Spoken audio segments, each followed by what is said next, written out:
Түркістан облысының мәдениет және туризм басқармасы мемлекеттік мекемесі тапсырысы бойынша қазақ тілін шет тілі, екінші және туыс тіл ретінде оқытудың лингводидактикалық негіздеріне сүйенген А2, Б1 деңгейлері бойынша бейнефильм. Өзге ұлт өкілдеріне арналған бейне сабақ. Бұл фильмнің тақырыбы демография.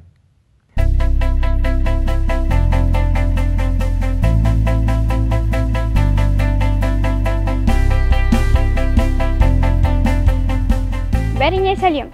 Демография ол мемлекеттің басты байлығы.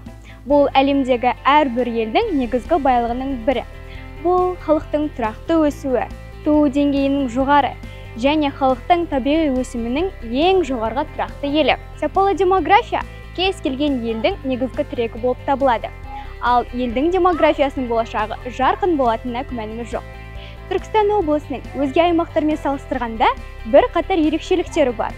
Ол ерекшеліктер алдымен ұлттық, мәдени, өндіріс, дәстүр және географиялық орта сынды бір қатар факторлармен сипатталады. Түркістан облысы Қазақстанның облыстар қатарында демографиялық өсім бойынша бірінші орында алып тұр.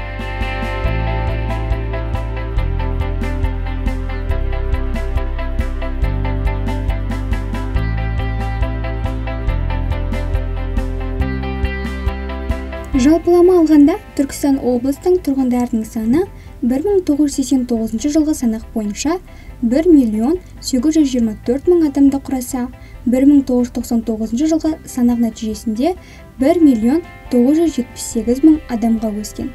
Өз кезеңінде халық санының жоғары өскендігін 2009 жылғы санақ қорытындысынан көреміз. Өйткені осы жылғы санақ бойынша халық саны 2.382.000 адамды құраған болатын. Түркістан облысының халық саны 2024 жылға 1 сәуірге 2.145.000 адамды құрады. Оның ішінде 530.000 адам қалалық, 1.615.000 адам ауыл тұрғындары. Ер адамдар 51%, 49% әйел адамдарды құрайды.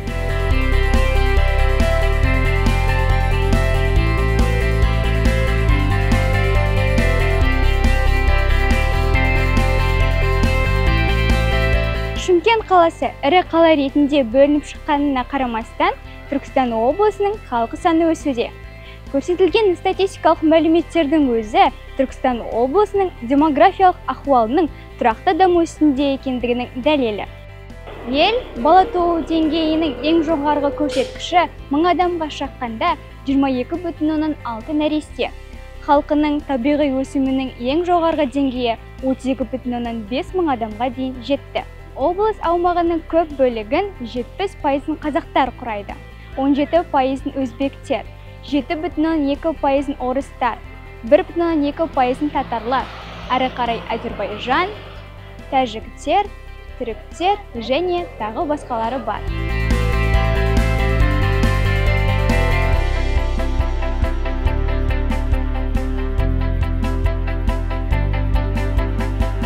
Түркістан облысының ауыл халқының сандық көрсеткіштерінің ұдайы өсуі әрине ауылдық жердегі әлеуметтік-экономикалық мүмкіндіктердің жоғарғы деңгейде екендігімен түсіндіруге болады.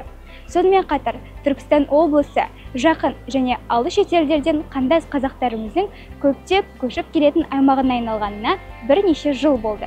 Кез келген қоныс аударушы адам алдымен өзіне және отбасына болашақта өз кәсібін ашуға мүмкіндіктер туғызатын жерді таңдайтыны сөзсіз. Сол себепті де географиялық орта адам баласына ыңғайлы Түркістан облысы қандас қазақтарды көптеп қызықтырады. Нәтижесінде Түркістан облысына шекаралас Өзбекстаннан ғана емес, сонымен қатар Түркия, Ауғанстан, Ираннан қандастарымыз қоныс аударуда.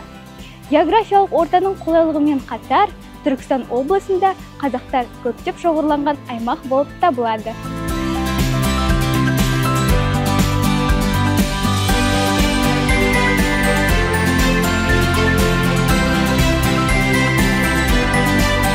Түркістан облысы көп балалы аналардың үлес салмағы жоғарғы екендігін байқаймыз. Тек 4 бала ғана емес, сонымен қатар 5-6 сәбилерін дүниеге әкеліп жатқан отбасылар көптеп кездеседі. Бір өкінішті жайт, облыс көлемінде акушер-гинеколог мамандары өте аз. Сәйкесінше облыс көлеміндегі аудандарда осы мамандармен қамтамасыз етілу дәрежесі өте төмен. Түркістан облысы жастар арасында отбасы болу үдеріс дәрежесі қарқынды. Өйткені 15 және 19 жас арасындағы бойжеткендердің 1000 адамға шаққандағы туу көрсеткіші 30,1% құрайды. Тағы бір айта кететін жайт, бұл көрсеткіш республикадағы өзге облыстармен салыстырғанда жоғарғы болып отыр.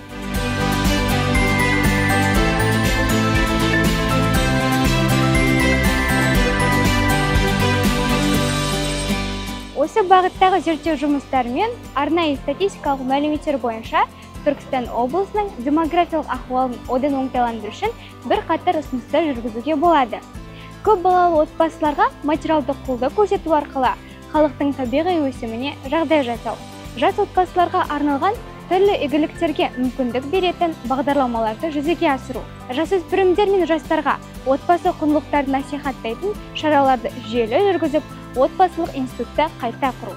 Жастарды жаңа жұмыс орындарына белсенді тарту, жоғарғы оқу орындарына заманауи үлгідегі техникалық мүмкіндіктерін арттыра отырып, олардың өзге аймақтарға көшу үдерісін азайту деп қорытындылаймын. Келесі кездескенше!